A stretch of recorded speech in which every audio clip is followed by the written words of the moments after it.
Hi, AniQuest here. This is my recap for the anime level 2 super cheat powers. If you dig my recaps, don't forget to subscribe and smash that notification bell. This story takes place in a messed up world where humans treat demi-humans like straight up slaves. Our main dude Banaza, though, he's got a different vibe. He's all about being nice to the demi-humans, but the humans hate him for it. Even the demi-humans warn him to stop being kind. But Banaza ain't having it. He wants everyone to get along, but not many folks feel the same. Out of nowhere, Banaza gets summoned to a whole new world, and they tell him he's a candidate to be a hero. Now he's stuck in the magical kingdom of Clyrode, smack in the middle of a long-ass battle against the Dark Army. The kingdom been summoning heroes from other worlds, hoping they'll fight the Dark Army for them. First things first, they gotta check Banaza's skills. When he got summoned to their world, he had to start all over at level 1. But in return, they give the candidates divine blessings from the gods. These blessings give them powers that no regular person can get just by training. It's called divine revelation. Banaza can read their language, but when the display shows his stats, everyone's freaking horrified. Turns out, Banaza didn't get no divine revelation. His stats are just like any regular person's. It's a major letdown, and the summoners consider it a failure. Banaza tries to tell them he's just a regular merchant and asks if they can send him back home. But nobody gives a damn about his words. Instead, they're all in awe of another candidate who apparently got some crazy powers. This dude's stats are all level 999, and they're calling him their savior, begging him to fight for them. Banaza just wants to go home, but nobody's listening to him. He's racking his brain trying to figure out how to get back. But the king's too busy announcing that the blonde dude will be their hero. Some time passes, and Banaza gets thrown into a carriage and taken away. He looks back, and the king tells him that the summoning gate closed, so they can't send him back home. The kingdom admits it's their screw up, so they're gonna make it up to him. Instead of just getting rid of him, they're gonna let him live in the Delavza forest up north. He can spend the rest of his useless life there, but the only condition is that he keeps his damn mouth shut about the mistake they made. On the journey there, Banaza's got an escort who straight up tells him not to talk to him. But Banaza's a smooth talker, and he manages to get the guy chatting. Turns out, in this country, whether you're a human or a demi-human, they all get treated the same. Banaza's thinking about how shit was looking real bad at the start. His stats were trash, he got stuck living in the damn forest, and there's some dark army threatening humanity.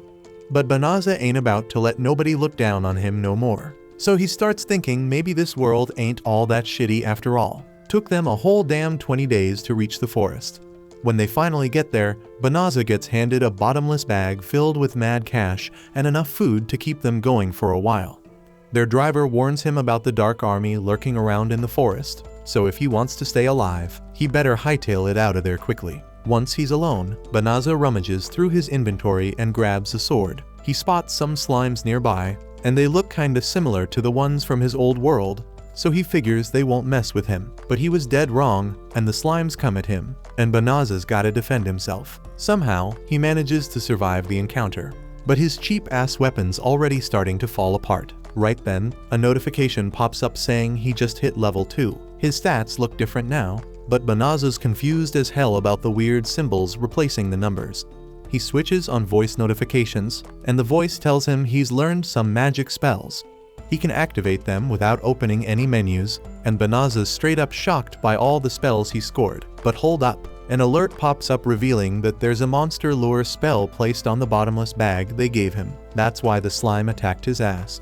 And considering the weapon they gave him was practically useless, Banaza figures the kingdom was setting him up to die. The voice asks if he wants to remove the lure spell, so he does. And the idiot wonders why the hell they'd use magic that's so damn easy to get rid of. Banaza starts looking for a safe spot to take cover, but then the notification stops him. It says that the forest is packed with a crazy amount of melicium. It's just a fancy word for the liquids or gases demons emit. That shit's seriously harmful to humans. The voice asks if he wants to purify the forest, and our boy Banaza thinks it's a damn good idea, especially if he's gotta stay there. The system explains it'll take up 1/3 of his magic, but Banaza figures he's so weak it doesn't matter. But then, when he activates the purification spell, it turns out to be a freaking epic display of magic. And just like that, the notifications go wild as Banaza levels up multiple times. Back at the castle, the princess points out how messed up it was to send Banaza to the forest. especially when it was all our fault in the first place. And to top it off, the Dark Army set up their front lines in the Delavza forest. But the king doesn't give a damn. He just straight up calls Banaza a worthless piece of trash, saying he ain't fit to be their hero. But hold up, out of nowhere, the king gets some urgent news somebody just pulled off the most powerful holy magic ever, purification. The king is so amazed, thinking it was the golden-haired hero who learned that high-level holy magic already, but then he finds out it wasn't even him. The golden-haired hero headed south, but the purification magic went down in the forest up north. Meanwhile, our boy Banaza's chilling and realizes he leveled up all the way to level 367. He didn't even take out monsters, so Banaza figures in this world you can level up just by throwing magic. But here's the thing that's messing with Banaza's head. The weird symbol is still there, showing up next to his stats. It's a lot to wrap his head around. So Banaza decides to silence the level up notifications. Banaza checks his magic reserves and damn, they're fully restored in seconds. Instead of thinking he's some magic prodigy, Banaza figures his magic capacity must be straight trash. He's worried he might still be in danger cause his magic ain't strong enough to purify the forest properly. Since Banaza's banned from living in town, the system suggests he use shape-shifting magic to blend in, so he gives it a shot.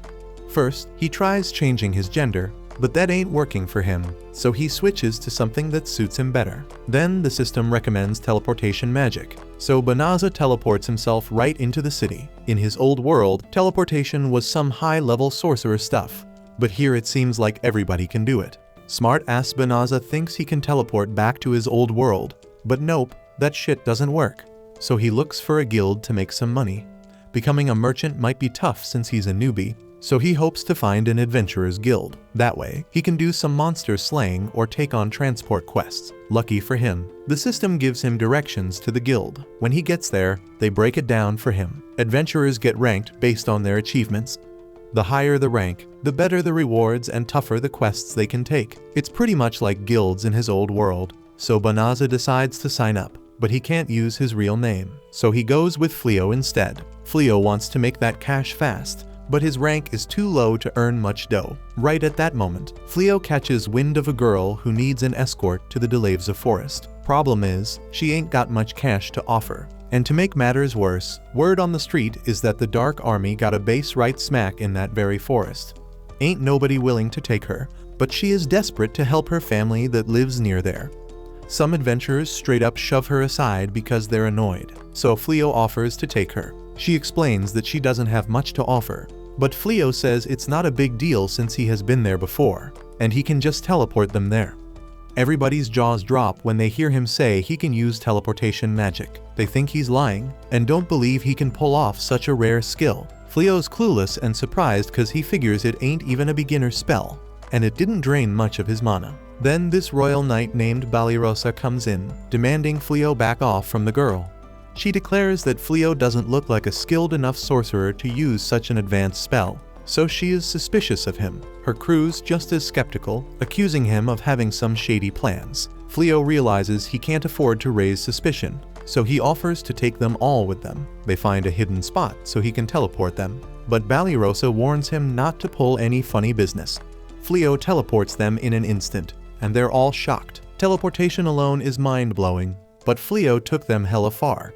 They start wondering if he's some badass sorcerer from the top ranks, but Fleo just tells him that he's a rookie adventurer who can use a bit of magic. They all apologize for treating him like trash before, and Fleo's just glad they ain't suspicious of him anymore. Then the young girl notices that the forest ain't covered in that thick Melicium layer anymore. Fleo prepares to tell her what he did, but his system warns that it's dangerous to inform a demon about him using purification magic. Fleo's hella confused about this demon talk, but Balirosa and her crew start pointing their weapons at the girl. The guild been suspecting her, so Balirosa demands she show them her true form. At first, the girl acts all scared, but then she straight up shocks everybody by revealing her true self. Her name's Fenris, and she's the lil sis of Fengirl from the Infernal Four. She unleashes enough Melicium to bring all the girls down, and Balirosa's mind is blown cause she didn't expect the girl to be a demon connected to the Infernal Four. Fenris impressed by Fleo, seeing he ain't affected by the Melicium, so she decides to save him for last. Fleo manages to rescue Balirosa, but he knows he can't bounce himself while protecting the other 4 girls. But then Fleo taps into his teleportation powers and gets all the girls out of there. Even he's impressed it actually works. Fleo don't know why he ended up here, but he ain't gonna let himself get wiped out before he can do shit in this new world. He stands up and gets ready to unleash every damn spell he's got.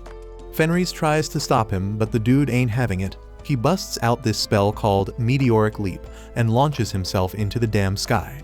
Even he's surprised at how smooth that move was. Then he pulls out another ability to defend himself. Fenris ain't no slouch either. She starts teleporting around to dodge Fleo's whirlwind, but Fleo ain't playing.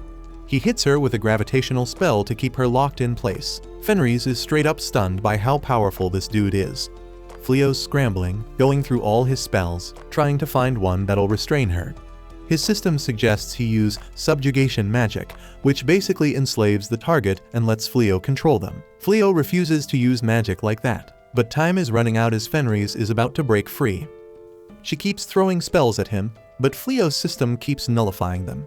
It's only a matter of time before she busts loose, so the system keeps pushing Fleo to use subjugation magic. But Fleo keeps rejecting the idea because he just got to this world and doesn't want to bring that kind of corruption from his past world. Then out of nowhere, Fenris admits she don't have the magic to break free and straight up tells Fleo to end her life. Fleo refuses to do it as he explains he ain't even into fighting in the first place. Fenris is shocked when he sets her free. She lets him know she's a warrior of the demons, always clashing with humans. But Fleo doesn't give a damn if she's human or demon. He just ain't down to eliminate someone who's already surrendered. Fenris is blown away by his kindness, and she transforms back into a human, dropping her beast form. Fleo offers to let her bounce, but he wants her to promise she won't mess with humans no more. He checks his bottomless bag for some clothes for her, but she's drained from using her magic and falls asleep. That night, Fleo takes a look at all the different types of magic he's got. He wonders why people find it hard to believe he can teleport and why his magic is so damn powerful. Fenris wakes up wondering how she lost, even though she's resistant to magic. She realizes Fleo healed her while she was knocked out and points out that most folks would have took her out and skinned her, but Fleo didn't, so she promises never to fight humans again. And Fleo showed such insane power that she decides to acknowledge him as her master. She vows to dedicate her life to repay him, but Fleo says it's okay. But she ain't backing down. She straight up offers to be his slave, no strings attached. Fleo ain't about that slave-owning life, but she determines that if she can't serve him, then there's nothing left to live for. Fleo stops her and finally gives in, letting her tag along. Later, Fleo spills all the deets about how he got summoned and failed to become a hero because he had 0 skills. He shows her his true appearance and admits he's clueless about what to do next. He's sure she'll regret following him, but she explains that her race lives solely for the one they recognize as their master, no matter who he is or where he is from. She swears to always stay loyal to him. Fleo agrees once again to let her roll with him, and she couldn't be happier. At the castle, the king's hella disappointed when he hears that the golden hero straight up let the troops he was in charge of get wiped out. This hero blames the soldiers, saying they panicked, and claims he did everything he could to save them. He bounces, but another soldier spills everything to the king.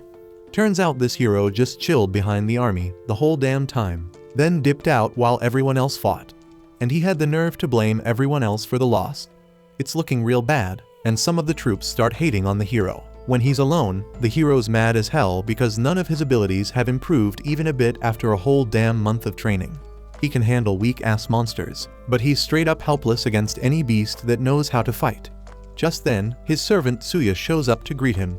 This dude's a real piece of work, telling her to come with him so he can spoil her with the castle's money.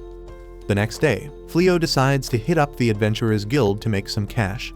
But he can't get used to Fenris calling him master. Some merchant mistakes them for a married couple, so Fleo thinks it might be easier to travel together if they act like a couple instead of raising eyebrows. Fenris happily agrees to be his wife because it's a Lupin's dream to have a strong husband. Fleo tries to remind her they're just pretending, but it's too late, she's already calling him darling. At the Adventurers Guild, Fenris gets her own adventurer tag, and when Fenris sees Fleo with matching accessories, it reminds her of this marriage ritual her Lupin race performs. They swallow the bones of prey they hunted together. Lucky for our boy, he gets interrupted before he can dwell on that thought because the guild receptionist asks for Fenris's name.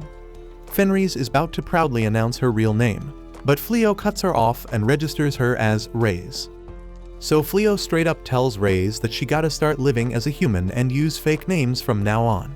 And right then, they announce at the guild that there's some crazy ass quest to stop these psycho bears from getting into the city. All the adventurers are scared shitless because these psycho bears are the ones who wrecked the hero's army. It's a freaking emergency, so adventurers of any rank can take the job. And get this, the guild's paying out 10 times the usual amount per bear to motivate someone to step up. This job's looking hella profitable, but Fleo ain't sure if he can handle it. But Raze, she insists he can. Fleo reminds her that even the real hero failed to beat those bears. But then Raze comes up with a plan. She'll take down the psycho bears herself and prove how strong Fleo is because he's the one who defeated her. Fleo teleports them to the forest where the bears are chilling. And there's a vacant house there that the guild said they can use as a base. Raze is all confident she can handle the battle on her own, but Fleo ain't letting her. Plus, he's got some spells he wants to test, so Raze is just stoked they'll be together. Right then, they hear screams and find the same group of knights from earlier surrounded by the psycho bears. Raze remembers them and couldn't give two shits about those weak-ass losers. The buff girl's in bad shape, but she's still trying to fight, ending up in a tight spot. But luckily for the knights, the psycho bears get taken down by an attack. One tough bear's left, but Raze kicks its ass. It was Fleo's idea to save the knights, so Raze thinks he's just too damn nice. The knights are all grateful and explain they were worried about what happened to Fleo. Fleo's scared they'll find out Raze's true identity, so he just introduces her as his travel buddy. She wishes he'd introduce her as his wife, but they get interrupted by another psycho bear. The bear goes straight for Raze, but she shuts it down with one terrifying glare. Raze acts like she don't know what happened, and the bear nods its head, making them think it surrendered. They decide to keep it as a pet, but the knights are hella shocked because these psycho bears wrecked the hero's army. Raze says that's even more of a reason to take it as they pet, but Fleo's thinking about preventing it from hurting others. He puts a collar on it to keep it in check and uses shape shift to make it blend in more. They try to come up with a name for it, but the knights can't believe how they just casually tamed such a fierce beast. Later, the knights thank Fleo for saving them once again and introduce themselves. Other than Ballyrosa, there's Blossom the badass fighter, Bolano the witch, and Byrelli, the ex-farmer turned knight. They reveal that they want Fleo to teach them how to fight. The golden hero got hella pissed when his army failed him and swore he'd never lead another force against the dark one. He said he'd only reconsider if he found trustworthy peeps to serve him. So, the golden hero's been holed up in his room until that time comes, and the king ordered the knights to dedicate themselves to combat until they can take down beasts on the same level as the psycho bears. But these four can't even defeat one psycho bear together, so they need Fleo's help. Fleo's thinking he don't even know jack about how magic works, so there's no way he can teach anyone. Meanwhile, Raze is feeling hella jealous watching these girls trying to get close to Fleo. So Fleo decides to tell them that Raze is his wife, and they just trying to live a quiet, peaceful life together. The knights step back and understand the situation. But then Raze suggests that Fleo helps them out. She points out that as his wife, she knows better than anyone that he's a kind-hearted dude who won't abandon someone in need. Fleo knows he can't teach what he doesn't know, but he can see how much they need his help. He admits he might not be the best teacher, but he agrees to train them. The girls are stoked, but they got one more request. They need a place to crash, and they're even down to pay rent for a corner of the living room. Raze thinks it's a bomb idea because there are plenty of rooms, and she and Fleo can share a bed since they're married. Meanwhile, word gets to the Dark One that the one who wiped out the demons and purified the Delavza forest ain't even from the kingdom of Clyrode. It was one lone individual. The Dark One's surprised as hell to hear that one person's got magic powerful enough to take out demons instantly. He's made up his mind and tells his subordinate to find and capture that individual at all costs.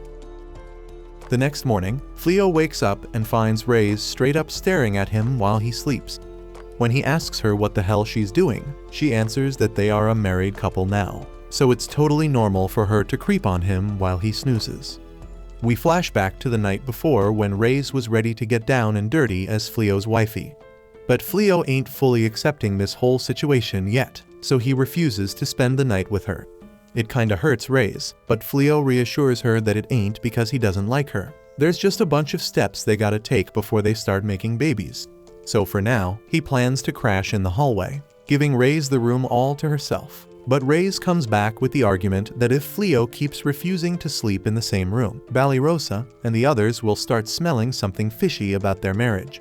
So Fleo's gotta suck it up and stay with her while they're here.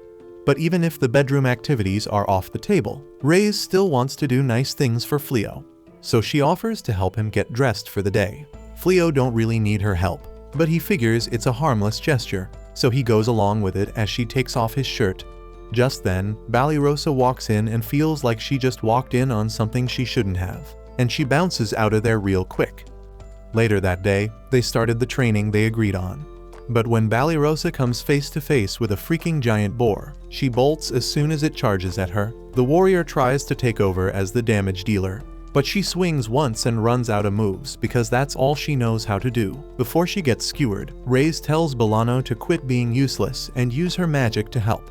So she busts out a defensive spell that blocks the boar's attack. Then Fleo tells Birelli to take a shot at the boar, but all the arrow manages to do is tickle the damn thing. This team is straight up trash when it comes to fighting. Fleo's got a ton of work ahead of him if he wants to train them till they're halfway decent. Since they're gonna be sticking around for a while, Fleo offers the girls a room in the house because he's the proud owner now, thanks to that psycho bear quest. He can't have them crashing on the floor forever after all. And they're hella grateful for his kindness.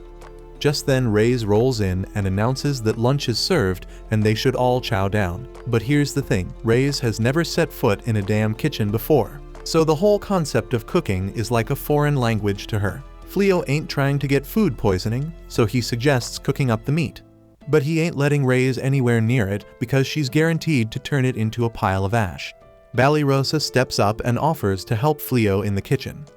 After some time, a full-on meal is finally ready. Everyone's thinking it looks bomb, so they shower Fleo with compliments for his mad cooking skills. But Fleo knows he can't take all the credit because Balirosa is surprisingly good in the kitchen too. Reyes starts getting all jealous because she's supposed to be the wifey here. Balirosa gets a bit embarrassed by all the praise and spills that she's actually better at cooking than swinging a sword, which everyone already knew. Her noble family fell on hard times, so they couldn't afford no fancy chef. Balirosa had to learn to whip up her own food. Everyone digs in, and damn, the food tastes as good as it looks. But Reyes is still skeptical because she's strictly anti-vegetarian. But since Fleo made that salad, she decides to give it a shot, and it ain't that bad. Later that day, Fleo takes all the extra boars they bagged while hunting to the guild to get them evaluated. And damn, he's starting to turn heads because he makes taking down those massive beasts look like a freaking walk in the park. While they wait for the guild to assess their loot, Reyes asks Fleo if it's cool for her to head into town for a bit. He's cool with it because she says she got some business to handle. Plus, he gets approached by this guild employee named Lilith who wants to chat anyway. So they agree to meet back at the house later. Once Fleo bounces, Reyes is all determined to start her own training arc of becoming a gourmet master. Meanwhile, Fleo's chatting it up with Lilith, who spills that our boy has become hella famous in town for his mind-blowing achievements. Word of his strength has even made its way to the palace, and they're offering him a job to work under the hero. They want to make him an honorary knight and help take down the demon lord once and for all. But the thought of dealing with the palace again is giving Fleo major bad vibes. To the folks in this world, taking down the demon lord is like the highest honor ever. But Fleo ain't from this world, so why should he give a damn? He straight up tells Lilith that he ain't interested in any hero business and has no plans to join the fight against the demon lord. After saying his piece, he just bounces. When he steps outside, he finds Reyes waiting for him, but she looks like she got caught in a freaking fire. Fleo's mad worried about her well-being.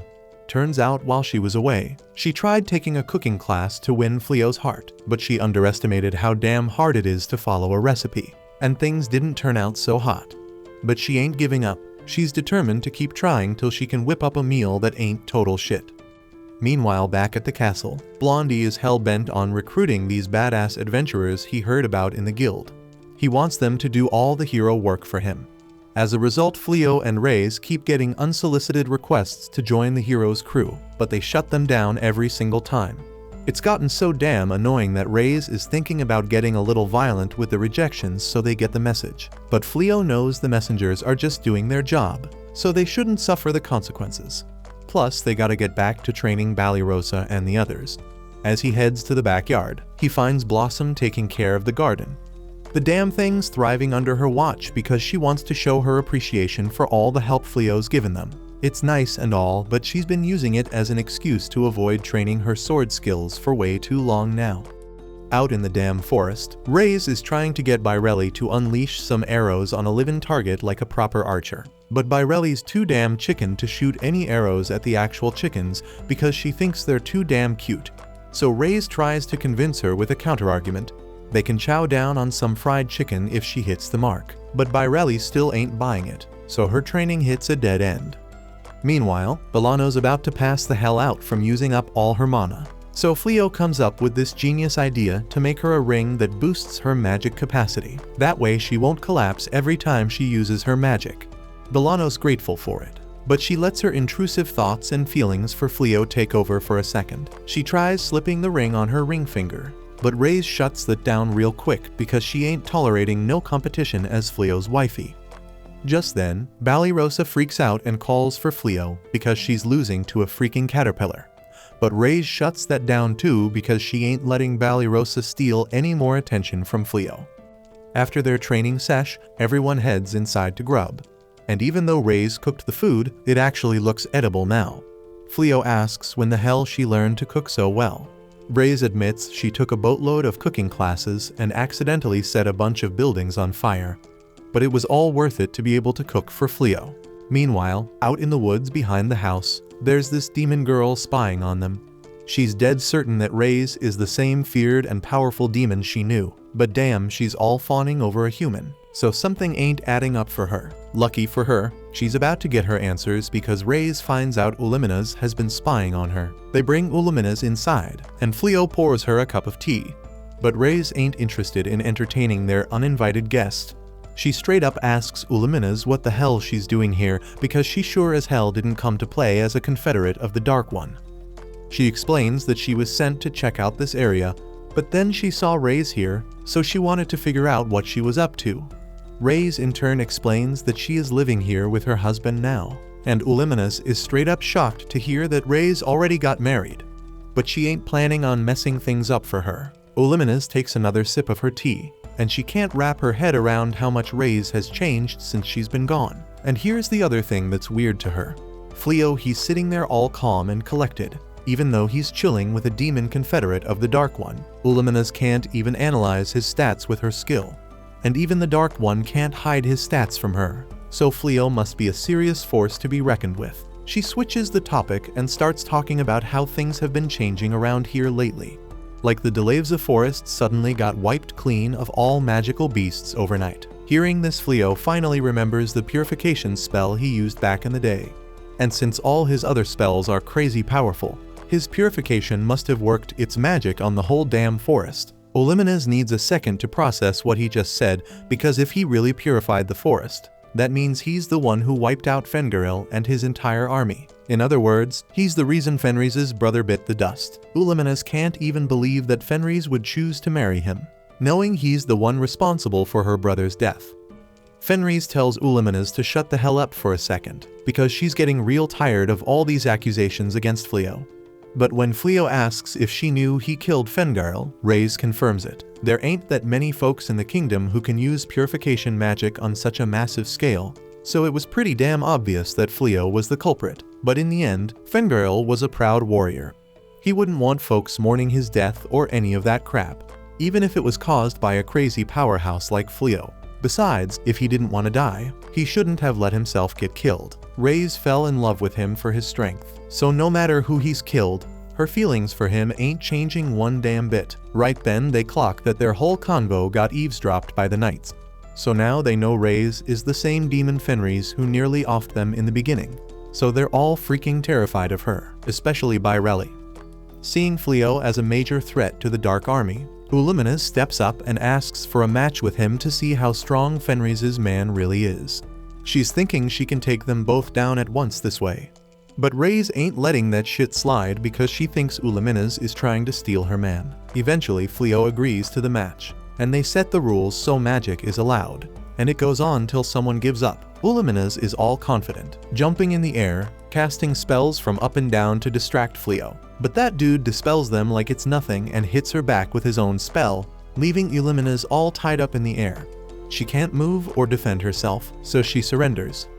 Next day, Fleo has a much-needed talk with the knights and apologizes for not spilling about Ray's true identity because he thought it would bring trouble. He gets it if they want to snitch to the castle. But Fenris tells them she's all in with Fleo now and ain't part of the Dark Army no more. Balirosa agrees that they should normally report this to the castle. But since Ray's ain't a threat and has been helping them out for the past month, they might just forget to mention it to the king. Ray's is stoked to hear that, but then she peeps outside because Illumina's is back, acting like a sore loser. She rolls up with a whole damn dragon army, trying to take down Fleo. But instead of fear, Fleo's just straight up amazed because it's his first time seeing dragons in the flesh. Illumina's orders them to unleash hellfire on him, so Fleo counters by blowing them all away with his magic. Just like that, the Dark One's strongest dragon army becomes a pile of lifeless bodies. The few that survive haul ass because they ain't getting paid enough for this shit. Blossom tells Fleo he's freaking incredible for taking on all them dragons at once. If she knew it'd be that damn easy, she would have chucked her hoe at one of them to snag that Dragon Slayer title. But Fleo doesn't see no reason why she can't give it a shot. He tells her to chuck her hoe at one of the dragons, and as she does, he buffs the attack, making it powerful enough to pierce through the dragon's neck. She manages to snag the title, and the others all rush to Fleo asking for his help too, but all the dragons already dipped, so they're out of luck. Meanwhile, Lord Gaul of the Dark Army watches all this shit go down, straight up shocked that Fleo's packing so much power, even though he ain't the hero. So he decides to step up and personally challenge him to put an end to this madness. A while later, Fleo throws up a barrier around the crib so they can peep when demons roll up. Ray's gets all pissed just thinking about that damn annoying cat. So Fleo gotta tell her to chillax. But Ray's gets even more heated because she thinks he's trying to defend her. But Fleo just remembers how she straight up accused him of taking out Ray's bro and his whole crew. It's messing with his head, but he brushes it off and tells Ray's it's no biggie. Meanwhile, Blossom can't tear her eyes away from her screen. She can't even believe she scored the title of Dragon Slayer. The girls are in awe of the badass hoe that slayed the dragon, but Balirosa says it's time to hunt for today's share of magic beasts. Their admiration then goes to her for putting in work every damn day to stay trained. The girls got mad love and respect for Fleo because he's been holding it down for them, so they all eager to level up and get stronger too. But while they busy admiring Balirosa, we see she's actually crying. Getting that Dragon Slayer title is every adventurer's dream, so she feeling down because she feeling left behind. If she had snagged that title instead, she could have brought back her family's noble status. Then they might have been chilling in the capital again, just like when her pops was a knight. Out of nowhere, some dude shows up looking for his homie. Balirosa's skeptical because he looking all underprepared in a forest full of magic beasts. Dude explains he looking for Fleo's wifey, but that straight up confirms to Balirosa that he gotta be part of the Dark Army. She demands to know what the hell he want with someone who cut ties with the Dark Army. Depending on his answer, they might have to throw down and battle it out. Dude admits he's part of the Dark Army, but he says he just there to check on Fenris. He decides to dip, but asks them to pass on a message to Fenris. If she ever want to chat about the past, he down to have a conversation. Before he bounces, he reveals his name as Gozel. Fleo and Ray's show up, so Balirosa tells them everything. Ray's knows exactly who the dude is and can't believe he picked such an obviously fake-ass name. Fleo explains they came because his barrier caught a demon. Balirosa's straight up shocked to hear that his display screen said the person she was talking to was the Dark Lord. Ray's confirms it, dropping the bomb that his real name is Gaul. Balirosa starts trembling in fear after hearing that. She did raise her sword to the Dark Lord, so she damn sure the demons will be coming for her. The next day, Gozel gets invited to chill at their house, and the dude is straight up shocked at how chill Fleo is around him. Balirosa ain't used to Gozel's presence, so she's straight up terrified. Then Gozel spills that his visit has something to do with Illumina's. Balirosa's part of the meetup too, but she's clueless as hell about why. She's scared as hell and can't wrap her head around why she gotta sit next to the Dark Lord. Ray's jumps to the conclusion that the Dark Lord there for revenge, but shockingly, he reveals that he actually came to ask Fleo to join the Dark Army. Fleo calmly shuts that shit down, and Gozel ain't expecting that. Gozel assumes Fleo is living in the forest because he want to oppose the humans. But that ain't it. Fleo just doesn't think it makes sense for him to ride with humans just cause he is one of them. On top of all that, Fleo straight up spills to the Dark Lord that he ain't even from this world. He doesn't even know why the humans and demons are beefing. Reyes never bothered explaining it to him because Fleo simply don't want to fight. Gozel admits it's unlikely anyone knows the true reason behind the war. That shit has been going on for 500 years, starting back when the first Dark One took charge. The first Dark Lord came from some other world to take over this one. Demons who were getting oppressed by humans at the time accepted him. Ending a war that's been going on this long ain't gonna be easy, but the ideals passed down through 12 generations of Dark Ones have changed. Gozel, the current Dark Lord, ain't got no interest in ruling the world. But then Gozel busts out a crazy amount of power. Dude declares he's still the king of the demons, and he can't let someone who poses such a threat to the demons fall into the hands of the humans. Gozel warns Fleo that he better take that as advice and join the Dark Army. But Fleo stays calm and explains that Gozel's seriously overestimating his abilities. Plus, he ain't planning on picking a side in this war. Gozel eases up on his power and finds it amusing to see how determined Fleo is. He impressed and points out that Fleo probably had the same determination when he rejected the king. Gozel gets ready to bounce, but makes it clear he ain't given up. Gozel can't wrap his head around how freaking crazy it is to come across a human who ain't even flinching at his badass self. And he ain't just talking about Fleo, he talking about Banished too. The other girls roll up checking on Banished, wondering if she is good, but she's straight up frozen from shock. When she wakes up the next morning, Banished shocked as hell to see Gozel back in the crib, munching on Reyes' breakfast. Reyes straight up tells him to leave once he done eating. Gozel keeps insisting that Banished join him, but she dips to get dressed instead. Later Banished tries to sneak away, but Gozel tracks her down. Dude wanna talk, but she bounces off to training. Day after day, Gozel keeps showing up at the crib, and Banished keeps coming up with excuses to dip out. But Gozel ain't taking the hint, he just admire how hard she working. At the castle, the king gets word about some mysterious demon visiting Fleo all the time. King gets all pissed because Fleo has been ignoring his summons, and now seems like he's riding with the Dark Army. King plans to send soldiers to snatch up Fleo, but the princess tells him to hold up. She thinks if they wrong about Fleo, their actions might push him straight into the arms of the Dark Army. She reckons they should listen to what Fleo gotta say and find a middle ground. King shuts her down, and the Golden Hero shows up to back him up. He says they gotta send soldiers to force Fleo to obey their orders. At the demon's castle, Olimenes warns Gozel that going to Fleo's crib so much by himself can be dangerous. But Gozel tells her he trusts Fleo way more than the human king. If there's a chance to get someone as powerful as Fleo on their side, then he swears he gonna do everything he can to convince him. Olimenes mentions the soldiers waiting for his orders, but Gozel ain't made up his mind yet about when they gonna make their move. When he bounces, Olimenes all concerned because some demons talking shit about the Dark One visiting Fleo so much. She wonder if Gozel really going there just for Fleo. Back at the crib, Fleo explains he been thinking about selling gear made from dragon scales. Dude already got a prototype going, but it gonna take more work before it ready to sell.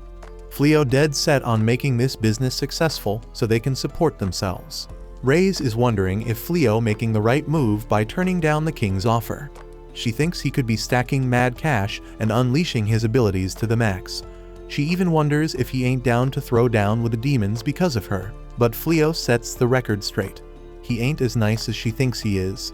The real reason holding him back is that once he discovered his insane power, he ain't feeling the need to fight unless it's absolutely necessary. Reyes point out that's what being kind is all about, and it's one of the things she respects about him. Right then Fleo gets the word that someone has arrived. It's the golden-haired hero, and Fleo gotta tell Reyes not to kick his white ass. This dude lays out two options for Fleo, either become his underling or be labeled as a snitch for the Dark Army, meaning the hero gonna take him out right then and there. The hero feeling all satisfied with his little speech, claiming it's one of the top 3 climactic moments of his whole life. He assuming Fleo's so stunned by his vibes that he can't even speak. He don't blame him, because the hero dead certain that he is gonna become a legend in this world. All they gotta do is take down the Dark Lord, with Fleo as his subordinate. Fleo apologized for the hero bringing a whole crew to his crib, but he straight up explains he ain't choosing sides in this war no matter what.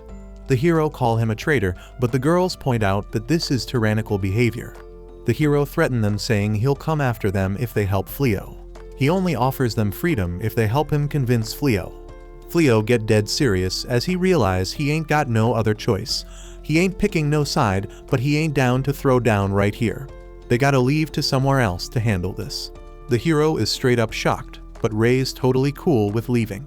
The other girls want to come with them too, because living together made them realize fighting demons might not be the right move. They are all on the same page, but the hero points out ain't no way they could escape all the soldiers surrounding them. The hero is trying to flex on Fleo, but damn, he is caught off guard when Fleo busts out a teleportation spell. When the spell ends, everyone's jaws drop because they straight up vanished. It ain't just them either, Fleo somehow teleported the whole damn house and fields with them. It's some next level mind-blowing stuff, because who would thought Fleo got teleportation skills on that insane scale? Right then they peep the demon that has been visiting Fleo showing up, so the hero give the order to capture his black ass. Gozel peeps everything gone and he loses it, blaming the humans for it all. Dude's rage is off the charts, talking about teaching the humans a lesson. In his fury, Gozel commands all his demon forces to gather up and launch a full-on attack on the kingdom of Clyrode.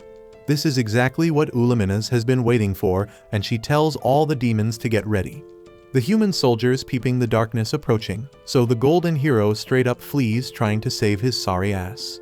Meanwhile, all the girls are tripping out over Fleo's teleportation, because everything is back to how it was before. But Fleo break it down, saying they are near a town west of the royal capital now. They are pretty damn far from the capital, so the girls feel relieved because neither the hero nor the dark dude's gonna track them down. No one is more relieved than Balirosa, since the dark one is really into her. Fleo apologizes to Rei's for putting her through all this, but she's just happy riding by Fleo's side. Rei's declare they're gonna throw down a feast to celebrate their new house, so everybody rushes inside. After a while, word gets to the king that the demons are straight up wrecking their defenses, and that magic barrier up north won't hold up much longer. The king gets hella furious and wonders what the hell that golden hero is even doing. This so-called hero keeps locking himself up in that southern stronghold, so the king calls him in. They tell him they gotta gather all the damn mages in the kingdom to cast some purification spell.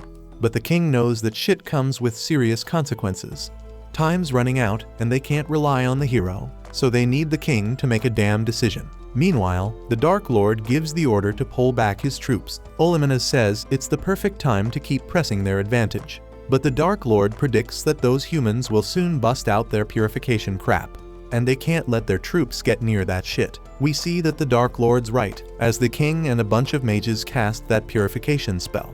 Back with our hero. He comes home to find Rei's acting even friendlier than usual. Fleo was out looking for stores to sell his gear to and checking out armor prices. Baireli's been thinking about raising horses so she can rent them out for cart pulling. She thinks it could be a steady source of income and wants to chip in for the household expenses. Blossom's thinking the same and plans to sell the veggies from the garden. Balirosa and Bolano feel like shit because they got no talent and therefore no income, but Rei's tells them not to stress. She says taking care of the pack is the pack leader's wife's job. But Balirosa ain't sure how she feels about being part of a pack. Fleo reassures them not to worry because they can just focus on getting better at their combat skills. Back at the castle, we find out the Dark Army retreated because of that purification shit. The magic's gonna last for 3 months, and the Dark Army can't even step foot in that purified land till then. The problem is a bunch of their mages are knocked out cold because they used up all their magic juice. The king is one of them, so the princess steps up and says she'll handle his royal duties till he recovers. Then she shocks the hell out of everyone with her first order, to strip that golden hero of his hero status for the kingdom. Their whole nation's fighting for its damn life, and this dude's been doing jack shit, so it's only right that he loses his status. They ain't got enough mages to summon another hero, so the princess decides to hit up the oracle for some guidance. Turns out the hero ain't taking that news too well. He claims to be the chosen one, and declares that they will beg him to come back when the Dark One attacks, but they just ignore his ass. That night, Fleo points out how much Rei's has been holding it down, and she declares that she would do anything for him. Fleo thanks her for being there, knowing it must be tough for her being around humans all the time. but she falls asleep before he can finish. Fleo starts thinking about how he was thrown into this world all alone. But thanks to Raze, he's got a home and can make it through. The next day, the girls hype up Fleo and Raze to go on a date. Fleo acts all shy about it, but they remind him they're married. On the date, they have a blast doing all sorts of activities. After a meal, Raze wants to make the best of the time they were given, so they go to the town market. Fleo offers to get her whatever she wants because she has been so helpful. Raze reveals she's never been given a gift before, so she excitedly looks for something. Fleo picks out a brooch and tells her she looks beautiful. Dude gets all embarrassed though and quickly says he was talking about the brooch. Later that night, the other girls start wondering what's up with Raze because she's been staring at that brooch for hours. It's a clear sign their date went well, and all the girls are low-key jealous. Now Fleo wakes up all shocked because Raze has made her way into his bed. They had a long day, so he lets her stay, but he knows he won't be able to sleep. Back at the castle, we find the hero has straight up broken into the treasury. He's pissed about the princess taking away his hero status, but he's glad to hear Tsuuya still calls him a hero. She's got faith he'll come back to his role someday, so she'll keep serving him. Dude ain't down to live as a regular old commoner in this world, so he's on the hunt for something that'll help him kick the Dark One's ass. He's the chosen hero, so once he defeats the Dark One, he can live his life as a damn champion. He starts thinking about how Fleo can use magic he can't, and he wishes he had more power. Out of nowhere, this voice straight up says if the hero wants power, he gotta set her free. The voice leads him to some secret room and tells him she can grant him any damn wish he wants. So the hero grabs his sword, but Tsuuya can't hear the voice and it's messing with him. The voice starts provoking him to draw the sword, asking if he's scared, but hell no, he's insulted by that question. So he goes ahead and draws the sword, unleashing this crazy burst of power. Then this spirit named Haya shows up and says he's the one who freed her, so she's gonna grant him 3 wishes. She promises to give him whatever he desires, and he gets this sneaky smile on his face, ready to ask for his first wish. Meanwhile, back at the castle, the princess meets up with the oracle. She's explaining how messed up this situation is because they gotta find a solution before the effects of the purification spell wear off. But all of a sudden, these weird collars pop up on everyone's necks, interrupting their conversation. The princess knows exactly what this means, so she sends troops to the treasury to catch the intruder. The oracle drops the knowledge that those collars are called the collar of sacrifice. There's some spirit out there granting wishes but taking people's heads as payment. Everyone's straight up shocked because who the hell would agree to that? The princess spills that a long time ago, the king of Clyrode asked the spirit to defeat the Dark One. But in exchange for granting the wish, it's said that half of all living things on the continent got sacrificed. And then to seal the spirit away, the mages in the kingdom combined their powers at the cost of even more sacrifices. But now someone's gone and broken that seal, asking the spirit for a wish. Everyone's freaking terrified about losing their heads, so the princess says they only got until the spirit grants the wish. She asks the oracle for a solution, and the old lady does her thing. She reveals they gotta find the true hero, and this hero's already been summoned. Everyone realizes this must be the adventure the king was trying to recruit as an ally. The oracle spills about where they can find the hero, but the princess ain't down to split up their forces protecting the land just to go look for him. Instead, she says that she will go herself. Now we back with Fleo, and he out here trying to sell his dragon scale shield. The shop owner is straight up impressed, saying he heard a rumor about a ton of dragon meat showing up at the butcher in town. Fleo ain't spilling about the dragons, but he does mention that his materials came from the same source. This owner's all hyped up about that info and offers to pay whatever Fleo asks for the shield. In return, he wants Fleo to bring him any other goods he gets from that source. Fleo's down with a deal, but now he needs a solid dealer to sell goods made from magic beast materials. The owner's happy to help and tells him about the other dealers. Ballyrosa's straight up amazed by Fleo because he's showing off mad skills. Not only did he craft a dragon shield, but he also locked down a dealer and a steady route to sell more of them. Raze probably explains that Fleo used to be a merchant, so Ballyrosa's all jelly because Raze got him as her husband. Raze ain't feeling that vibe though, so Ballyrosa explains she just wishes she had a man like him. Raze tries to cheer her up by saying the Dark One's into her, but that ain't helping. Reyes is stoked to see Fleo making moves and accomplishing so much, but it also bums her out a bit because it means they'll have less time to chill together. Reyes got one request though, and she asks Fleo to spend time with her whenever he gets the chance. Fleo agrees, but then they both get straight up shocked when Fleo's system warns them about a spirit coming their way. Haya appears before them, so Fleo wonders why she's looking for him. We then see that the hero made a wish for the spirit to end Fleo's life because he got humiliated. And this spirit wastes no time, starting her attack to grant the hero's wish. But Fleo's system activates its auto-defense magic. Then Reyes jumps in front to shield Fleo. And that's when Fleo's horrified because Reyes takes the attack head-on. Reyes begs Fleo to run and her brooch gets shattered. Haya's all disappointed because she missed, so she keeps going at them. But Fleo's auto-defense magic keeps them protected, and he can only plead for Reyes to be alright. Haya's impressed that he can block all her basic offensive spells, so she gets ready to bust out something more powerful. But Reyes is in rough shape, so Fleo tries to use healing magic. He's straight up horrified when the spell gets cancelled because Reyes' injury is way too severe for the spell to handle. And there ain't no other spells that can substitute for heal. So Fleo gets hella upset when he sees that lifeless look on Reyes' face. Haya decides to hit them with a spell called Origin of Light to deal some serious damage. But she's once again impressed when they come out unharmed. And just when things seem intense, Fleo's system announces that he's got the Origin of Light and Darkness magic. Balirosa's all shocked when she hears how freaking furious Fleo is when he tells Haya that she's gonna pay. Fleo has never been so angry, as he swears that he will get revenge. He wanted to hold it down for Reyes because she had his back when he was straight up alone in this messed up world. And he might have suggested getting hitched just so she'd be his slave, but damn, she way happier than he ever imagined. And even though she knew Fleo was the one who took out her brother, she still chose to love him. But even after all she did for him, he still couldn't protect her. So right now, the only thing on his mind is making Haya pay for her actions. Fleo taps into his time magic to bring Reyes' body back to its original state, although it isn't able to bring the dead back to life. And damn, Haya is shocked that a regular human can use such insane magic.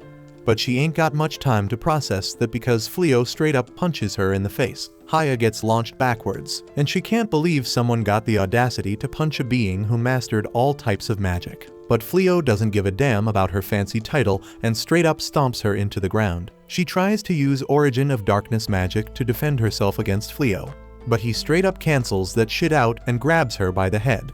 She can't believe Fleo got the power to cancel it out. So as he lifts her up by the head, she uses her appraisal on him and sees that he got an infinite number of stats at his disposal.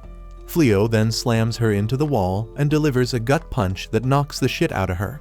And no matter how much defensive magic she throws, it doesn't do shit to stop his relentless attacks. At the same time, it looks like Reyes wakes up, and Balirosa checks if she is good. She says she is fine, but she wondering what went down because she ain't got a scratch on her body, even though she should be 6 feet under. Balirosa explains that Fleo used his magic to help her recover.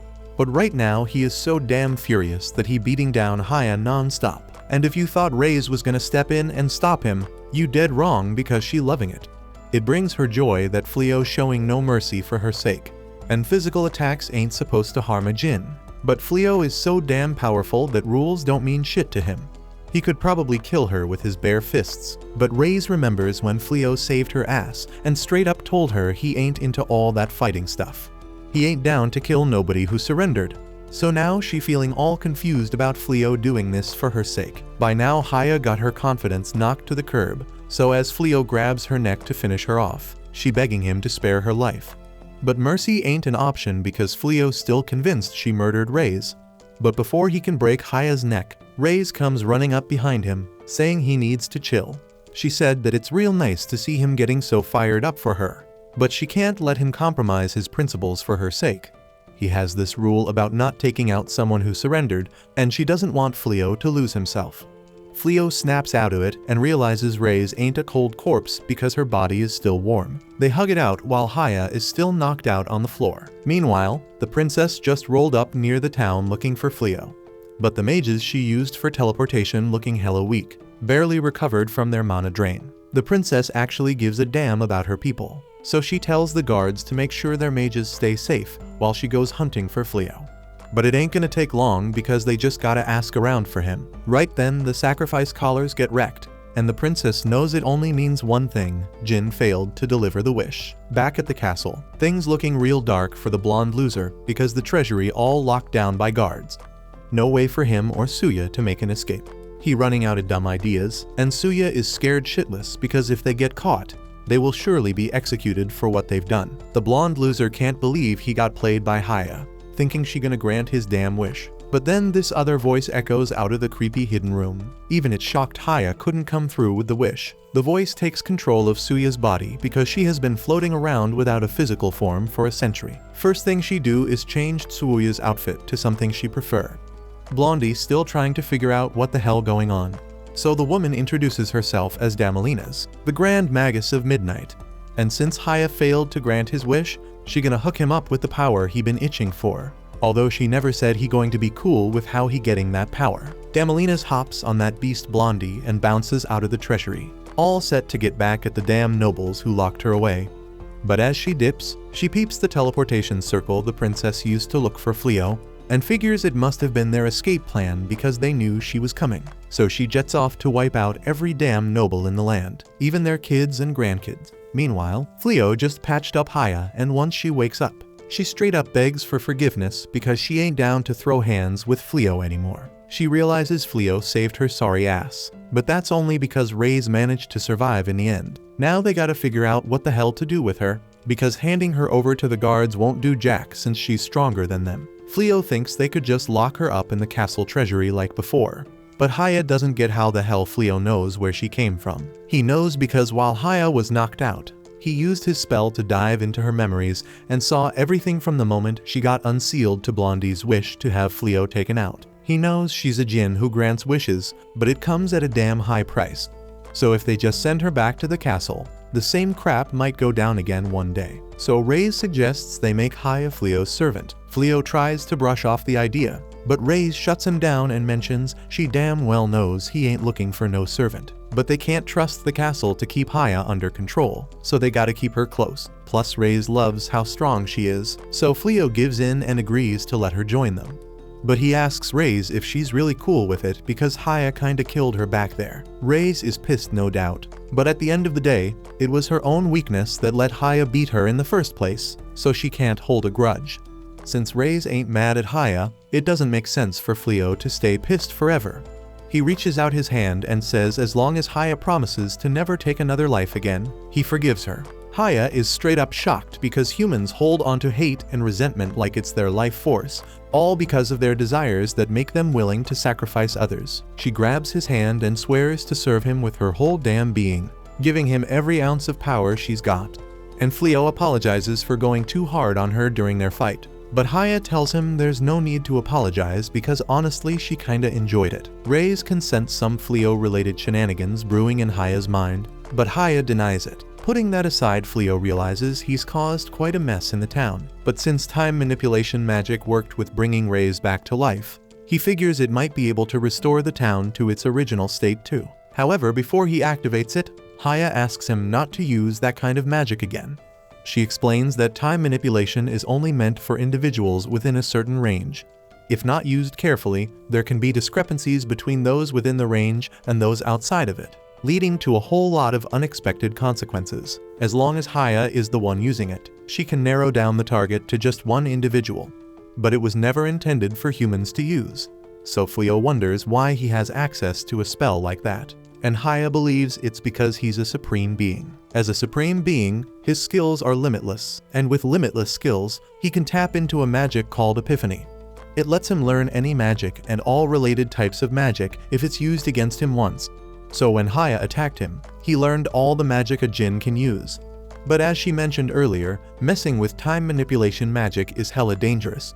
So she asks him to refrain from using it again. Fleo agrees not to play around with that spell so recklessly, and instead, he decides to use a repair spell to fix all the damage in the town. Later, Fleo heads back home and introduces Haya to the rest of the girls. They're all freaked out by the idea of having someone as powerful as her living there. Since Haya doesn't really have a place to call home, Fleo figured she might as well stay with them. But that doesn't exactly reassure the others.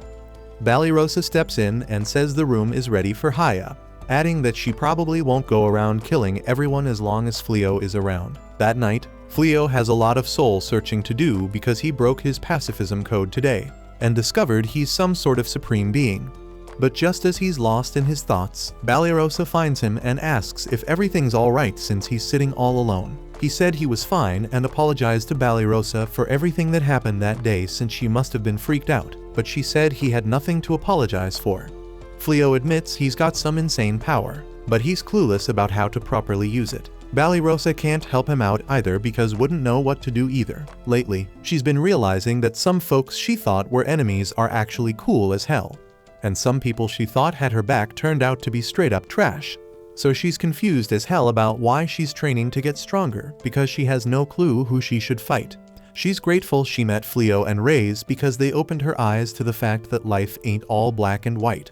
And chatting with her seems to lift Fleo's spirits a bit. Fleo heads to his room and spots Reyes deep in thought, so he asks her what's up. At first she doesn't say nothing, but then she grabs Fleo's hand and flips his ass onto the bed, and she asks if he's gonna go back to his original world. Fleo's mad confused by the sudden question, but based on what Haya said earlier, he's got all the spells that a djinn should have, which means he's got the power to go back if he wants. But if he's gonna dip, Reyes wants to roll with him. She doesn't care where they end up, as long as she's by his side. And after realizing how much she wants to be with him, Fleo straight up says he ain't going back to his original world. That place still got mad discrimination against demihumans, and it'd be hell for Reyes to live there. But he ain't leaving her behind either.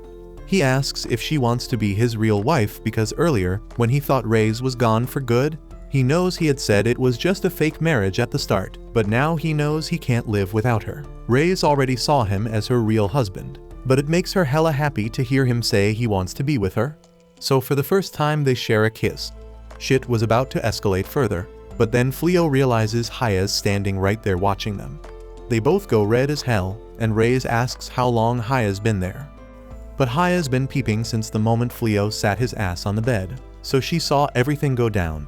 Fleo tells her to stop spying on him, but Haya doesn't see what the big deal is because breeding is a natural thing. But that doesn't change the fact that he doesn't want to be watched while he's getting busy.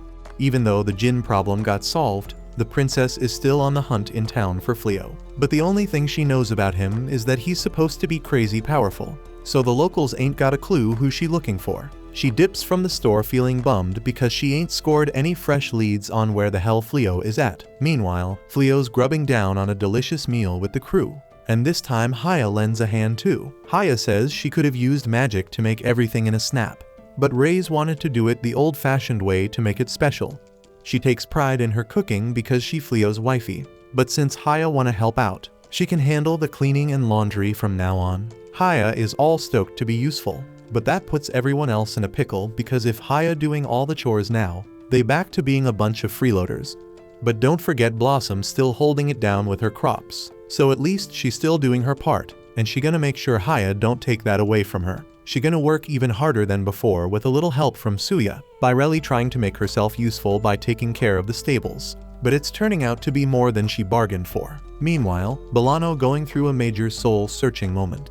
She feel like she letting down her brother and father because she bounced from the Knight's Order before she could officially become a mage like them. Right now she ain't seeing a reason to keep pushing herself to get stronger.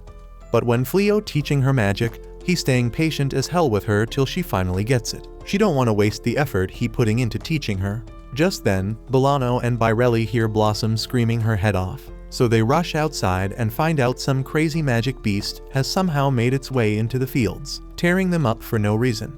The beast charges at them, but Bolano's training paying off because she able to throw up a magic shield without running out of mana. Thanks to that, they both come out without a scratch. Balirosa be apologizing for causing this whole mess because she the one who brought the beast up in here. She was out hunting when she stumbled upon it, but it was acting way calmer than usual beast, so she couldn't bring herself to off it. But if that thing starts randomly attacking folks, she got no choice but to take it down for everyone's safety. But Birelli doesn't think it's gonna be necessary because she done figured out why the beast went bonkers in the first place. She tells Suya to morph back into his bunny form so the horse won't get spooked no more. Then she hooks up a rope to a shovel and tosses it in the horse's mouth before hopping on. With her janky bridle, she starts calming the horse till it stops going buck wild, and everyone gives her mad props for taming the magical beasts so smoothly. Baireli feeling accomplished, and it gets her thinking. So she asks Balirosa if they can use the land around Fleo's house. Problem is that land belongs to the local lord, so they can't just claim it, but they could straight up buy the rights from the lord like Fleo did when he moved the house here. And that sparks an idea in Baireli's head. Meanwhile, Fleo out in town chilling with Reyes, and she hyped they are finally getting some alone time with him. It ain't exactly a date because he just swung by to sell off some of his gear. But that's cool enough for Reyes. Fleo steps into the store to sell some lightweight armor, and the owner digging how well crafted it is, but he want to add some color to it. So he starts showing Fleo some flashy stones he could use for future batches. While Fleo handling business, Reyes waiting outside, and she can barely contain her excitement about how fine Fleo looks while he working. But then out of nowhere the sky goes dark, and that ain't a good sign. The princess and her squad just linked up when this magic circle appears in the sky, and this blonde monster swoops down on the village with Damalinas, ready to spill some blood. By now Fleo peeped that something ain't right, so he links back up with Reyes who spills about the monster that popped up. Fleo ain't sure what caused this, but he dead set on keeping the townsfolk safe. Meanwhile, soon as Damalinas spots the princess, she is ready to attack. And to their credit, the guards stood their ground against her with bravery, but they way outmatched by her power. So Damalinas just busts out a small spell to blow them away. Haya pulls up to the scene right after picking up some heavy evil vibes in the area. And now that she's here, she tells Fleo that the monster going wild is actually a transformed human. And the real danger is that witch Damalinas chilling on the monster's shoulder. Back in the day, Damalinas was the top mage in Clyrode, but then she messed up big time by messing with dark magic. Before she could wreak havoc, the hero of that time took her down. But even with her body destroyed, her spirit stayed strong because of all that hatred. So they had to seal it up in a pedestal, which coincidentally is the same one holding Haya's sword seal. That's why Haya feels somewhat responsible for Damalinas breaking free. Even though it was hella dumb for the royal family to think it's a great idea to seal two major threats in the same place, Haya tells Fleo she wants to handle Damalinas herself, and Fleo ain't got no objections, but he reminds her that keeping the people safe gotta be the #1 priority. Meanwhile, Damalinas is straight up laughing at the princess because she only got one guard left standing. And even though his legs are shaking like crazy, he deserves a raise for his dedication. The princess recognizes Damalinas from the history books, so she knows she's in deep trouble. And Damalinas wants to savor every moment as she gets her revenge on the royal family. But before the princess gets flattened, Haya busts out a fire spell to shield her. Damalinas can't believe Haya got the nerve to stand in the way of her revenge, but Haya couldn't care less about Damalinas' plans because she's just doing what her master wants. Damalinas ain't backing down, so she throws a lightning spell at Haya, but it ain't doing a damn thing because Haya blocks it with one hand. Haya's at the peak of magic in this world, and since Damalinas is a being of this world, no matter how powerful she may seem, her magic won't ever harm Haya. Since magic ain't working, Damalinas switches it up and gets the blonde monster to try stomping on Haya while she casts another attack spell. But it still ain't affecting Haya in the slightest. Damalinas is straight up desperate, so she goes all out with her dark magic to make that blonde monster even bigger, so she can wreck shit up big time. And damn, it would have caused some serious chaos if her spell lasted more than 3 seconds. But Fleo comes running and saying he saw the evil-looking spell being cast, so he had to cancel that shit with his release magic. Haya says sorry to him for not taking care of Damalinas quickly enough and for causing him so much trouble. But Fleo ain't holding it against her at all. Haya still wants to make it right though, so she asks if she can finish off Damalinas. And once she gets the green light, she uses a spell to suck her soul out of Suya and turns her into a tasty piece of candy. Then Haya just straight up swallows that candy without even thinking twice. Fleo asks if it's cool for her to just munch on Damalinas like that, but she says it's perfectly safe since Damalinas is now sealed in her mindscape, where she's gonna get some serious torture, re-education until she changes her wicked ways. But forget about that for a second. They don't know what the hell to do about the blonde hero, because he's the one who caused this whole freaking mess. But Fleo don't want to waste his breath talking to him, so they're just gonna leave his ass for the castle guards to deal with. Just then Princess Elizabeth rolls up, and she's freaking relieved to finally find Fleo. She introduces herself and apologizes like crazy for all the disrespect he had to endure from the king and the previous hero.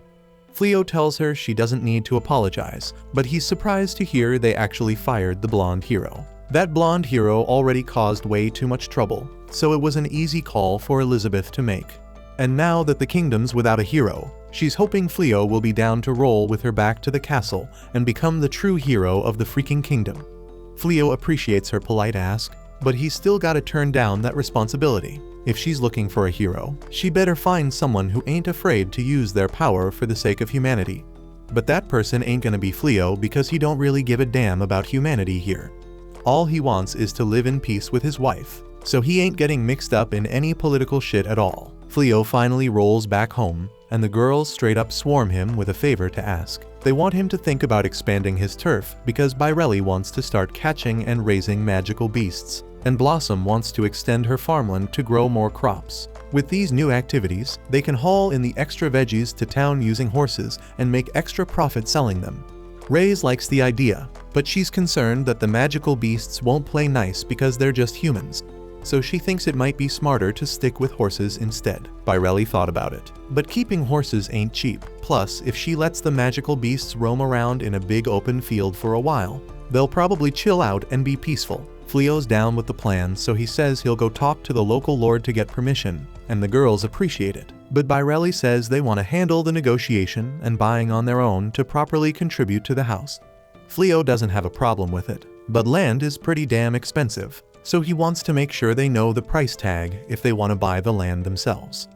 After some quick calculations, the girls are blown away by the numbers, and they can't believe land's still so damn expensive way out in the countryside. Fleo explains that since he arrived, demons stopped showing up, so the land prices shot through the roof because it's safer now. The girls start thinking about selling all their stuff to afford the land, but Fleo tells them ain't no need. He'll pay for the land himself since he'll be part of the house. He's gonna be part of the house anyway, so it's only fair the house owners buy it. He'd be happy if they just took care of the land for him, but the girls ain't feeling like they would be contributing much in that scenario. So instead, they settle on a deal to pay Fleo 30% of the profits they make from using his land. The girls are stoked with the arrangement, so they all jump right into working on the new land once Fleo seals the deal. And since we talking about farming, Fleo suggests growing something that ain't normally farmed in this area to max out the profits. He can mess with the climate around the crops a bit, so it should be doable. But Blossom ain't feeling the idea because she thinks farming gotta be done by hand, and she ain't down with taking any extra help from Fleo because she wants to pay him back her own way. If she really doesn't want Fleo to get involved, then Haya steps up and offers to do the magical climate control instead. But Blossom still ain't having it because she believes magical farming ain't natural. Haya ain't gonna push the matter, but she does mention that doing it without magic is gonna be mad inefficient, and Bolano backs her up, telling Blossom to let Haya work her magic on the farm because she's curious to see how it turns out. They peep that she all dressed up for something, so she spills that she was about to head out to the Magic Academy because they accepted her. She wanted to go there to relearn magic from the ground up, but after the application test, they thought she was legit enough to become a teacher there. And it's all thanks to Fleo teaching her how to be way less of a screw-up with magic. Fleo helped her see that magic can be used for more than just fighting, so she really wants Blossom to give growing crops with magic a shot too. And after a bit of persuading from Fleo, she finally gives in. Now everyone's doing their part to bring in some dough for the house, except for Balinrosa, who's still technically a freeloader. While watching them, Fleo tells Reyes that he's also been thinking about something long-term, and his goal is to open up a shop one day. Reyes loves the idea and promises to spread the word to all her crew so they'll show up on the grand opening day, and she'll make sure they all take human forms because her homies are demons. It's kinda off topic, but Fleo takes the moment to give Reyes a gift he had made for her. It's a wedding ring, and he wants her to accept it to officially mark their marriage.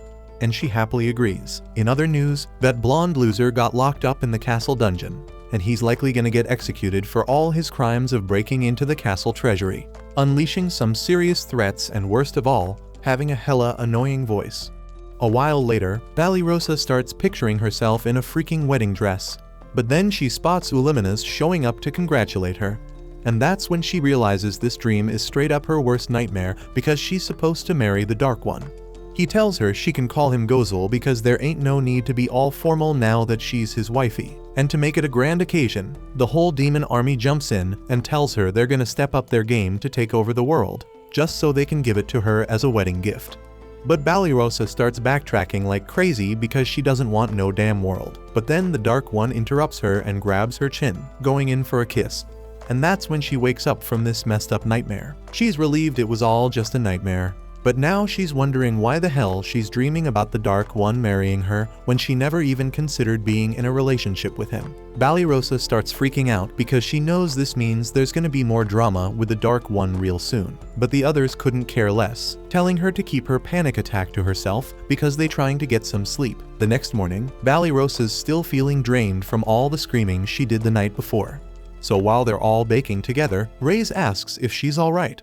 Banished plays it off, saying she's cool, but she didn't get enough sleep because she's been having some messed up dreams lately. Even without Banished spilling the deets about who's in her dreams, Reyes figures out she must be lovesick. Reyes believes dreams show what a person desires the most. But here's the kicker, that means Banished must secretly want the Dark One, and she ain't trying to accept that. The other girls hear the word love, and they drop whatever they're doing to rush into the kitchen, all ears for the juicy details about who Banished is crushing on. Their detective skills are on point because they immediately figure out it's the Dark One she's secretly in love with. It makes sense to them because Gozul been showing up all the time just to see her. But Banished is still in denial, claiming Gozul was only here to meet up with Fleo, like it had nothing to do with her. However, the squad knows for a fact that Gozul was straight up here for Banished, because he would dip if she wasn't around. Banishd's got no more excuses to explain his actions, so she's coming to terms with the idea that he might actually be feeling her. The crew suggests she talks it out with Gozul, just like Fleo and Reyes did, thinking she could bridge the gap between humans and demons. Although she may not want to marry him after just one day like Reyes did. Now that she brings it up, nobody's ever heard Reyes spill about how she fell for Fleo in the first place, and they all hella curious, so they gather around and ask her what made her fall for the dude. Turns out Fleo's chilling in the room and hears every damn thing Reyes says about him, and he's feeling hella embarrassed right now. But his embarrassment gets interrupted when one of his alarms goes off. He set up a barrier around the village to keep demons out and protect the town, but something managed to slip through. Haya confirms their suspicions, saying she senses the power of a demon nearby, so it's gotta be a sneaky demon that made it in. The crew asks if the village's gonna be in danger, but Fleo ain't sure if this demon's a threat yet because they ain't caused no harm and didn't wreck the barrier. So for now, he just wants everyone to keep an eye on the town and make sure nothing bad goes down. Meanwhile, over in the palace, the princess gets some crazy news. When Fleo turned down her offer to be the official hero of the kingdom, he made it clear he wanted to stay neutral in all the drama between humans and demons. But he gave her a bag of gold coins he got when he first rolled in and asked her to use them to rebuild the damaged city. The alarming part in all this is that the gold coins Fleo had ain't in circulation among the public. And as far as her advisor knows, they only gave those coins to one person before, and that would be Banished, the dude they summoned as a hero and then kicked to the curb right away. Her advisor suspects Fleo and Banished might be the same person. And if that's the real deal, it ain't a surprise why Fleo wants nothing to do with the royal family. Before anything else, she wants to formally apologize to Fleo for how they treated him when he first rolled up. While she's racking her brain trying to figure out what to do, a guard shows up and drops some messed up news. The dumbass Blondie and Suya somehow busted out of their cells and straight up flooded the damn castle. The guard's apologizing because he never thought Blondie had enough brain cells to come up with an escape plan. But the princess ain't pointing fingers at him and just asks him to let the adventurers all over the kingdom know they gotta track down Blondie. Elizabeth wishes they had just made Fleo the hero from the beginning, but there's no use dwelling on what could have been. Meanwhile, the guards are out there searching for Blondie and Suya, but they can't find a damn trace of them. As the guards bounce to search another spot, you can peep two figures chilling in the bushes. Suya's straight up pissed because they've been on the run since they busted out of those cells. Blondie's putting the blame on Haya for not being able to grant his wishes, so now he's looking like a straight up criminal. Suya points out that he straight up escaped prison and swiped shit from the castle treasury. But Blondie's still trying to make excuses for his actions. Yeah, they might have escaped prison, but he's claiming he never actually stole nothing. But that's straight up bull because in the middle of all the chaos, he jacked a magic bag. Accord to Blondie's twisted logic, that ain't stealing because he's just taking what the kingdom owed him. They agreed to hook him up with enough cash to live the good life once he was done being a hero. But that means he had to do something heroic in the first place. He thinks it's only fair he gets to keep at least one magic bag. But now that he thinks about it, he ain't even checked what's inside. He peeks inside the bag and damn to his horror, there ain't a single dollar in there. All he finds is a bottomless water pouch and a treasure chest. The treasure chest at least piques his interest, so our hero pulls it out, thinking maybe he can sell whatever's inside and make some money. But when he pops it open, he finds some shit called a drill bulldozer shovel. Right then, the guards catch wind of their position because of the noise they made, so they all start hauling ass straight for the damn bush they've been hiding in. But when they get to the damn bush, there ain't shit there.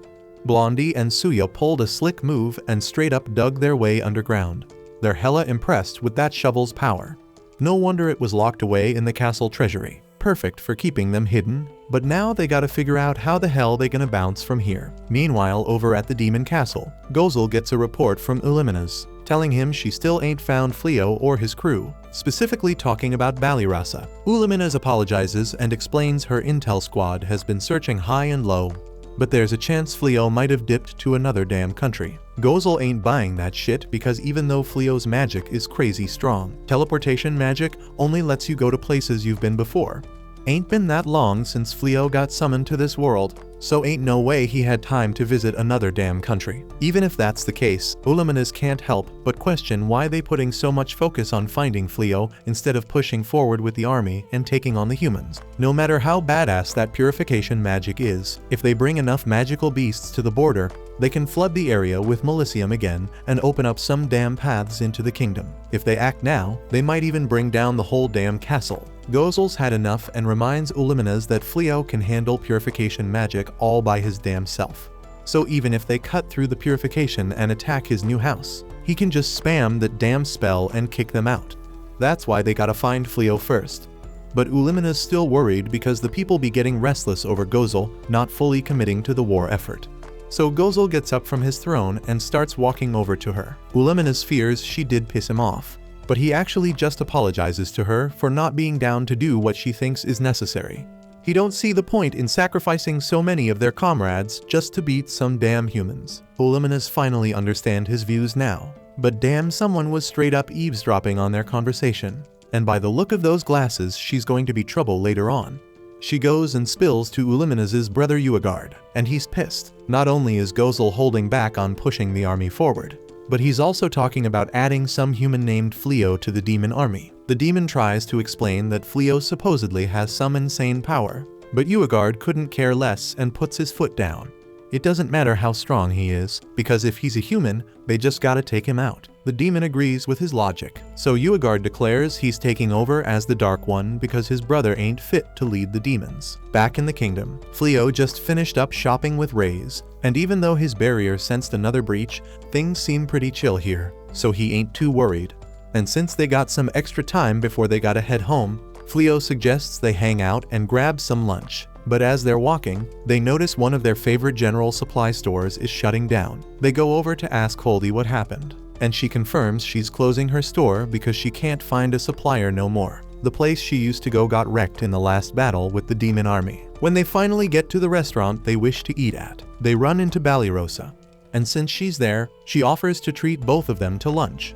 Raze ain't too thrilled because her romantic lunch with Fleo got ruined, and she's wondering what made Balirasa suddenly want to treat them to a meal. Balirasa explains that her adventure rank recently went up by 1, so she got more reward money, but deep down, she just wants to shake off her thoughts on the demon that's been tailing her. Regardless of her reasons, she still wants to thank Fleo and Raze for all they've done, so Fleo and Raze accept her offer. But before they can go in to eat, Haya shows up all panicky because some crazy powerful being is heading their way. She asks Fleo to step back so she can defend him. And to Balirasa's horror, they all realize it's Gozel. After Gozel shows up, they all head inside to eat, and he explains he came because his intel squad detected some funky magical signatures in the area. It's a damn lucky coincidence they all ended up meeting again. Dude also wants to have a private convo with Balirasa, so she starts stressing like he might be trying to pop the question or something. When the fruit comes through, Gozel starts talking about how he used to love human food and would straight up sneak into spots like this before he went all Dark Lord, just so he could enjoy it. Gozel asks Balirasa if she got skills in the kitchen, but Shorty's too embarrassed to answer. So Reyes jumps in and tells Gozel that Balirasa's a dessert queen, which only makes her even more red-faced. Fleo asks if Gozel's into human culture, and he doesn't deny it. But he adds that a kingdom's culture also reflects its military strength, so he's like on a reconnaissance mission or some shit. Balirasa can't hold it in no more and straight up yells at Gozel for trampling over human lives. And dude ain't flinching because he knows damn well the harm he's causing. Just because humans see demons as pestilence doesn't give him the right to wreck their lives because of it. Fleo asks Gozel what he means by pestilence, so Gozel breaks it down for him. All demons got this malicium stuff in their bodies, but not all of them can control it like Reyes or Gozel. So when a bunch of demons gather in one place, it becomes dangerous for humans. Plus demons are known for being stubborn as hell and always ready to throw down over the smallest thing. So negotiations are like never an option. Gozel peeps the silence and apologizes for killing the vibe, and then bounces for the day. As Fleo and the crew head back home, Fleo's got a lot to think about. At first he was relieved because he didn't see any discrimination against demihumans in this world, but the tension between humans and demons is on a whole another level, and it's messing with his head. And in other news, Blondie and Suya are still trying to climb out of the hole they dug themselves into. Suya's the first one to make it out, but her thickness making it a struggle. And when Blondie asks what the hell's taking so damn long, he hits his face on what bomb Suya's packing, so he gets all distracted, and the pervert falls right back down into the pit. The next day, Reyes whips up some bomb-ass burgers for Fleo and the crew. Everybody's straight up mind blown by how freaking delicious those burgers look and taste. It's even better than restaurant burgers. Then out of freaking nowhere, there's a knock on the door, and Fleo heads out to see who the hell it is. And it's the princess and her crew rolling up. Reyes steps out too, and Fleo asks the princess what she's doing here, because he already told her before he ain't interested in being a hero. The princess says she's here today to apologize to Fleo for dragging his ass into this world, only to ditch him when he didn't have any mad skills. Both Fleo and Reyes are totally caught off guard because their secret's been spilled. So they invite the princess inside, and Balirasa serves her up some tea. While Balirasa's all kissing up to her, the princess gives her a little nod of thanks, and Balirasa's eating that up like a hungry dog. Then the princess asks Balirasa and the other girls to dip because she wants to have a private chat with Fleo. But Reyes ain't having it. She straight up objects, saying that the kingdom's treated her husband like crap till now, so she ain't leaving him alone with the princess. Fleo grabs Reyes' hand and tells the princess that she can send everyone else away. But his wife ain't going anywhere. He straight up says that if the princess can't talk in front of his wife, she might as well bounce back to her fancy palace. Reyes is over the moon to hear that, but she quickly refocuses on the meeting. The princess agrees to the deal, and Fleo signals all the girls to bounce from the room. Once they're alone, the princess drops to her knees and gives a heartfelt apology on behalf of the whole damn kingdom. She admits that putting spells on his bag and ditching him in that dangerous forest were the kingdom's biggest sins. Fleo tells her to lift her head because she ain't talking to any hero right now, just a regular ordinary merchant. The princess asks him if he ain't gonna accept her apology, but he tells her it ain't gonna change squat. He tells her to cut to the chase because she ain't come all this way just to apologize. The princess admits he's right, and then lays out this magic map in front of him. There are these glowing dots on the map that show where the kingdom's army is posted. The princess tells him that the spell keeping the castle safe is losing power soon, and then the demon army gonna amp up their invasion. She says their mages ain't fully recovered their magic yet, and they ain't got enough troops to protect all the towns either. Her plan is to station their soldiers only at the most important spots, leaving a bunch of towns wide open. The princess wants Fleo to step up and protect all those vulnerable towns, and he's left speechless. Reyes goes off on the princess, asking how she got the nerve to drag Fleo into their war when he's a dude who hates violence. The princess says the king who cast the purification spell gonna recover soon, and when he does, he'll probably send an army after Fleo and Reyes, accusing them of working with demons. This gets Reyes all fired up, and she asks the princess if she's trying to throw threats at them. The princess says she's actually plotting the opposite. She explains that while she's temporary ruler, she got enough power to bring the former king to justice for disrespecting Fleo and appointing that fake hero. She plans to make him give up his throne, and she needs Fleo's help for that. The princess says the king's a big-headed prick, and she wants to do better when she takes the throne from him. But to do that, she gotta prove she can lead the army better than him. And that's where she needs Fleo to lend a hand. Reyes starts snapping again, but Fleo shuts her down. He's figured out the princess's true plan. Reyes ain't getting it, so he breaks it down step by step for her. He tells her that the princess showed him the troop locations on the map because she trusts him. She wants him to keep that info to himself, showing the world he ain't joining the demon army. The princess admits he's right and says she wants to save the towns too. She asks Fleo once again for his help. Meanwhile, the ex-hero and his beefy sidekick are still on the land. They're hiding behind some bushes, and the girl suddenly starts bawling because she's hungry as hell. The ex-hero pulls out some cookies from his magic bag and hands them to her. He asks why the hell she's sticking around after all this mess, and she's wondering the same damn thing about him. She knows she's just dead weight, and he could escape a lot easier if he ditched her. He's caught off guard by her words. Then the girl says that the moment he busted them out of that prison cell was pretty damn cool. She keeps giving him props, saying he's got his moments every now and then, and he starts blushing. He gets up and tells her to hurry her ass along, when out of nowhere, a black spider creeps up next to her. The spider shoots some web and ties up the girl, and before the washed-up hero can lend a hand, he gets caught up in the spider's web too. A freaking demon mama shows up and says she's found some fine specimens for her next experiment, totally freaking both of them out. Back at Fleo's house, he's lying in bed at night, thinking about his conversation with the princess earlier. Reyes peeps him lost in thought, so she comes over to his bed. He tells her that even though he despises fighting, he can't bear the thought of those small towns being in danger either. He adds that he's been thinking that if he and Reyes ever have kids of their own, he wants them to live in happiness alongside both humans and demons. He knows it's damn near impossible to make that dream a reality, but he feels like he gotta do it for them. Reyes, however, is confident that if anyone can make that impossible dream come true, it's Fleo. She grabs his hand, promising to always have his back in any way she can, and he thanks her with a smile. Right after that, the demon army storms the kingdom, and folks start bouncing from their towns and villages. One girl gets left behind because she was playing in the woods when the demons roll up. She's scared as hell for her life, but just as a demon's about to pounce on her, Fleo shows up riding Reyes and rocking a wolf mask. Reyes knocks the demon away, and then Fleo jumps off and throws up a protective barrier spell to hold off the demons.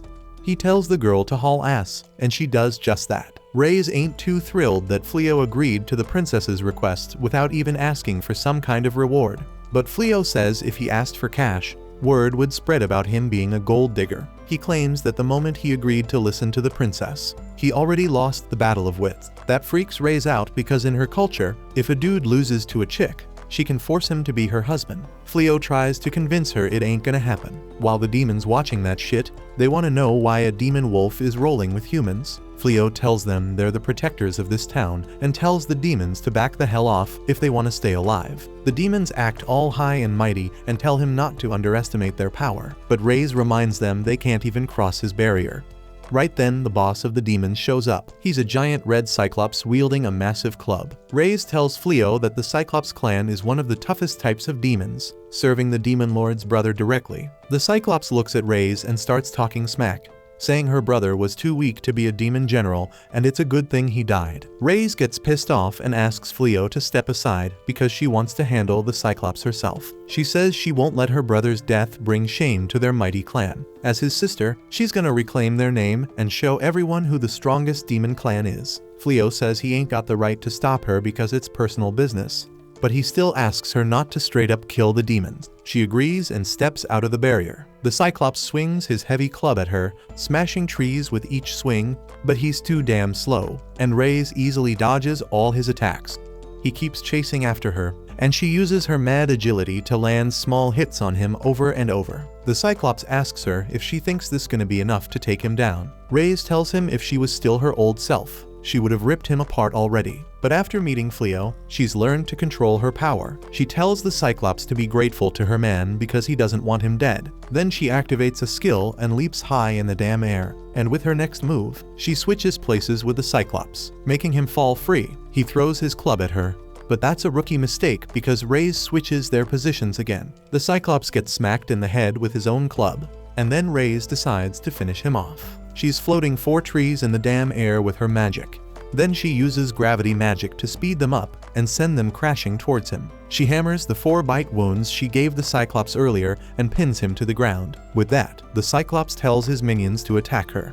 But Fleo uses his magic to instantly restrain all the demons. Reyes says he should have let her handle them all.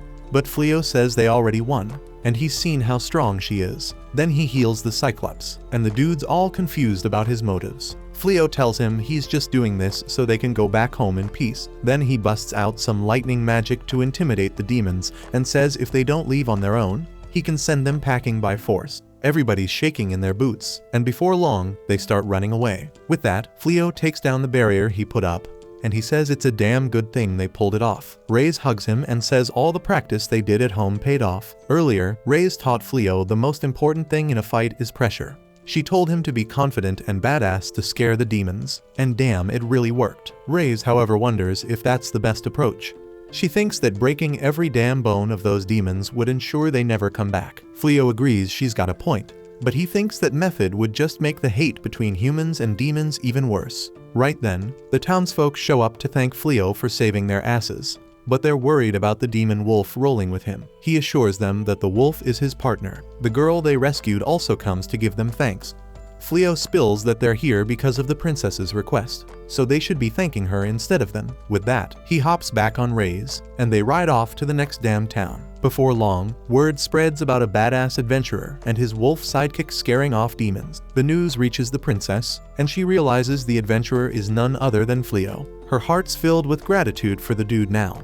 She thinks he's done so much for them, and this time she's gotta pay him back. Meanwhile, Fleo and Reyes are doing their job of scaring the demons away. Demon Lord Gozel's keeping an eye on them, and he ain't too pleased that his brother Uagard sent troops here without his say-so. Right then, one of his minions shows up and tells him Uagard's pulled off a coup and already taken over the throne room. In the Demon King's throne room, Uagard's sitting on the throne while his goon mama shows him the 2 humans she's snatched.